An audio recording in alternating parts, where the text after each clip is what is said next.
মাঝে মাঝে বৃষ্টি, মাঝে মাঝে রোদ। এই আবহাওয়ায় নিজের খেয়াল কি করে রাখবেন সে বিষয়ে হয়তো আপনি সচেতন, কিন্তু বাড়ির পোষ্যটির এই সময়ে দরকার বিশেষ যত্ন। এই সময় কুকুরদের টিক ফিভার বা পোকার কারণে তীব্র জ্বর আসতে পারে। এই পোকার পরজীবী একবার আপনার পোষ্যের শরীরে বাসা বাঁধলে চুলকানি, জ্বালাপোড়া, পশম পড়ে যাওয়া, ঘাস সৃষ্টি, রক্তশূন্যতা ইত্যাদি নানা সমস্যা তৈরি হয়। এমনকি বাড়ির প্রচুর পোষ্য কুকুরের মৃত্যুও ঘটছে এই রোগে। ইদানিং এই সমস্যা অতিরিক্ত হারে বেড়ে গিয়েছে। জানা গিয়েছে টিকবাহিত রোগ ব্যাবেসিয়ায় আক্রান্ত হয়েছিল সেলিব্রিটি কুকুর সন্টু। চিকিৎসা করা হলেও লাভ হয়নি। পোষ্যের শরীরে এই ধরনের পরজীবী বাসা বাঁধলে আপনাকে কিন্তু সচেতন হতে হবে। সঠিক সময়ে ধরতে না পারলে পোষ্যের শরীরে নানা অঙ্গেরও ক্ষতি করতে পারে পরজীবী। তবে এই পরজীবীগুলি আকারে এতটাই ছোট হয় যে চোখে ধরা পড়ে না। আর এই পোকা কামড়ালে যে জ্বর হয় তার সঙ্গে সাধারণ জ্বরের ফারাক করা মুশকিল। সাধারণত এই পরজীবী পোষ্যকে কামড়ানোর 7 থেকে 21 দিনের মধ্যে তার শরীরে উপসর্গগুলি দেখা যায়।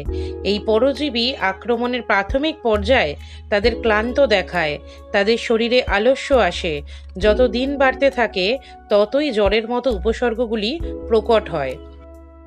বিশেষ এক ধরনের পোকার কামড়ে জ্বরে আক্রান্ত হয় পোষ্য, বলা হয় টিক ফিভার। সেই সঙ্গে দ্রুত গতিতে শরীরে বাড়তে থাকে পোকার সংখ্যা, যার জেরে ক্ষতিগ্রস্ত হয় লিভার, কিডনি। পরজীবী সংক্রমণে শুধু জ্বর নয়, ব্যাবেসিয়া, অ্যানাপ্লাজমা সহ একাধিক রোগ বাসা বাঁধে শরীরে, যা কেড়ে নিতে পারে প্রাণও, ঠিক যেমনটা হয়েছে সন্টুর ক্ষেত্রে। তাহলে কিভাবে সতর্ক হবেন জেনে নিন। মূলত পথকুকুরদের শরীর থেকেই মানুষের জুতোয় এই পোকা ঢুকে পড়ে, তারপর ঢুকে পড়ে 4 দেওয়ালের মধ্যে, যা পরবর্তীতে ছড়িয়ে পড়ে আপনার প্রিয় পোষ্যের গায়ে। তবে পোষ্যকে বাইরে নিয়ে গেলেও আসতে পারে টিক। এক্ষেত্রে প্রথমে মাথায় রাখবেন পোষ্যকে সর্বদা পরিচ্ছন্ন রাখতে হবে। বাইরে থেকে এলেই থাম প্যাড পরিষ্কার করতে হবে। নখের চারপাশেও অনেক সময় পোকা থাকে, সেগুলোর দিকেও নজর দিতে হবে।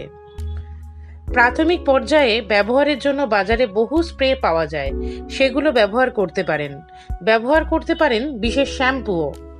বাজারে এক ধরনের টিক কলার পাওয়া যায়, যা গলায় পরিয়ে রাখলে আপনার অজান্তেই পোষ্যের শরীর থেকে ভ্যানিশ হয়ে যায় পোকা। তবে এর মেয়াদ 9 মাস থেকে 1 বছর।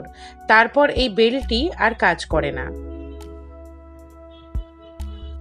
এবার জেনে নিন পোষ্যের শরীরে কোন উপসর্গগুলি দেখলে সতর্ক হবেন। 103 ডিগ্রি ফারেনহাইটের উপর জ্বর, খাবারে অরুচি, ডায়রিয়া এবং বমি ভাব, লসিকাগুলি ফুলে যাওয়া, মলের সঙ্গে রক্তপাত, নাক থেকে রক্ত বেরোনো, শ্বাস নিতে কষ্ট, পেটে ব্যথা, মুখের ভেতরে লাল বেগুনি ছোপ দেখতে পাওয়া। এই ধরনের কোনো সমস্যা দেখলেই পশু চিকিৎসকের কাছে নিয়ে যেতে হবে। বাড়িতে এর চিকিৎসা করা যাবে না। তাই উপসর্গগুলি দেখলেই সতর্ক হন এবং পোষ্যের যত্ন নিন।